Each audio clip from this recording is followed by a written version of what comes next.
These are the 2026 heavy hitters. Overpowered doesn't even begin to cover it. We begin with number 10, and Solo Leveling Season 2 wastes zero time reminding you that Sung Jin-woo is no longer human. He's a walking catastrophe. The fights? Brutal, fast, and clean. Shadows erupt like smoke demons, the sound design hits like a bass drop, and every summon feels like a boss fight spawning mid-battle. But here's the twist.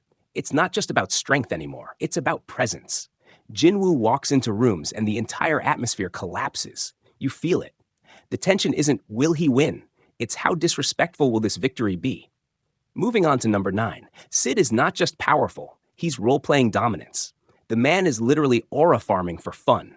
Season 2 doubles down on that chaotic energy, blending absurd comedy with shockingly cold surgical combat scenes. The twist? He doesn't even realize how broken he is. While entire organizations collapse around him, he's busy narrating his own cool moment, like he's directing a movie inside his head. Visually, the show leans into shadow-heavy contrast. Dark purples, sharp lighting, and sudden bursts of violence that feel almost theatrical. The OST? Mysterious, eerie, then boom, explosive. And when things get serious, the tone flips instantly. No warning. If you enjoy controlled chaos with a main character who is both a genius and a complete menace, this is your jam. Now, looking at number 8, One Punch Man Season 3 answers that question with pure spectacle. Saitama is still the same. One punch, problem solved. But the world around him? That's where the chaos lives. This season leans hard into side character development. The fights are heavier, more technical, and honestly, some of them feel like they belong in a completely different anime. The twist? Saitama isn't the focus of tension. He's the reset button. The real story is watching everyone else struggle, evolve, and break, while he casually exists above it all.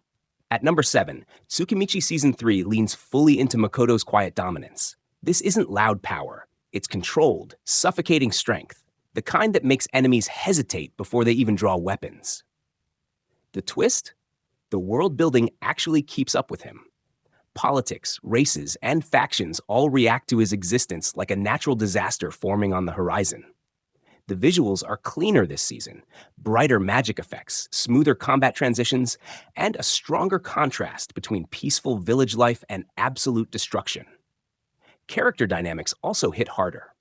His companions aren't just followers, they're monsters in their own right, and their loyalty adds emotional weight to the chaos. If you like OPMCs who don't flex but absolutely can, this is a must-watch. Number 6, Ari Ferreira Season 3 brings back Hajime, and yeah, he's still walking around like trauma turned into a weapon.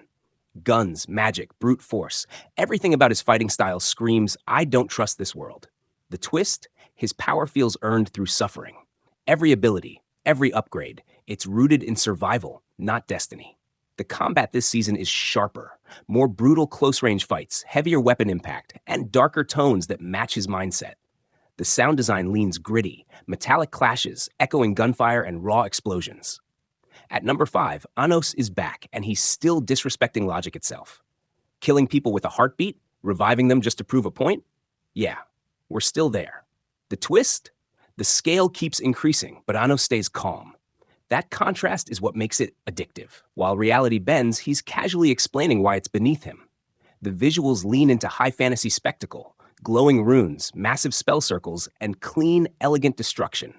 But the real hook? Dialogue. This show weaponizes confidence.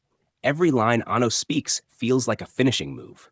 Number 4, Remonster throws you into evolution-based power scaling, and it escalates fast. The MC doesn't just level up, he absorbs, adapts, and mutates in ways that feel unpredictable. The twist?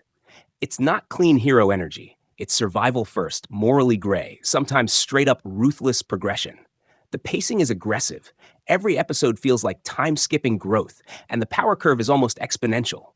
Visually, it's raw, less polished, more primal. You feel the hunger, the violence, the constant need to evolve. And that's what makes it hit. You're not watching a hero rise, you're watching something become unstoppable. If you enjoy evolution systems and no-limit growth, this will hook you fast. 3, Chillin' in Another World with Level 2 Super Cheat Powers Season 2. You think this is a chill slice of life? Yeah, that's the bait. At number 3, this anime balances cozy vibes with completely broken power scaling. The MC is calm, polite, and low-key, but when things escalate, it's instant domination. The twist? The contrast is everything. 1 minute it's peaceful cooking scenes, next minute, reality gets folded like paper. The animation leans soft and colorful, which makes the sudden power flexes hit even harder. The OST supports that shift, gentle melodies turning into heroic surges. And honestly, that duality is addictive. You never know when the switch flips. If you want a relaxing anime that occasionally reminds you the MC could end everything, don't skip this. What if raw talent wasn't just high, but completely unfair? Number 2 brings us pure magical insanity. This MC doesn't just learn magic, he dissects it, experiments with it, breaks it down like a scientist with zero limits. The twist? His curiosity is more dangerous than his power. He's not fighting to win, he's testing boundaries just to see what happens. Visually, this show goes crazy with spell effects, layered magic circles, vibrant colors, and fluid casting sequences that feel like visual overload in the best way. And the pacing? Fast. You barely get time to process one insane feat before another drops. At number 1, this is peak OP but bored energy. Wang Ling is beyond broken. We're talking reality warping, dimension-crushing levels of power, and yet he's trying to pass exams and avoid attention. The twist? The comedy and power blend perfectly. 1 second it's school life nonsense, next second, the universe almost collapses because he sneezed wrong. The animation plays with exaggeration, sudden shifts from calm to absolute chaos. The sound design follows that unpredictability, making every power spike feel sudden and overwhelming. All right, which one are you picking first? And be honest, which anime deserved a higher spot? Drop your rankings, argue your favorites, and let's start a full-blown anime war in the comments.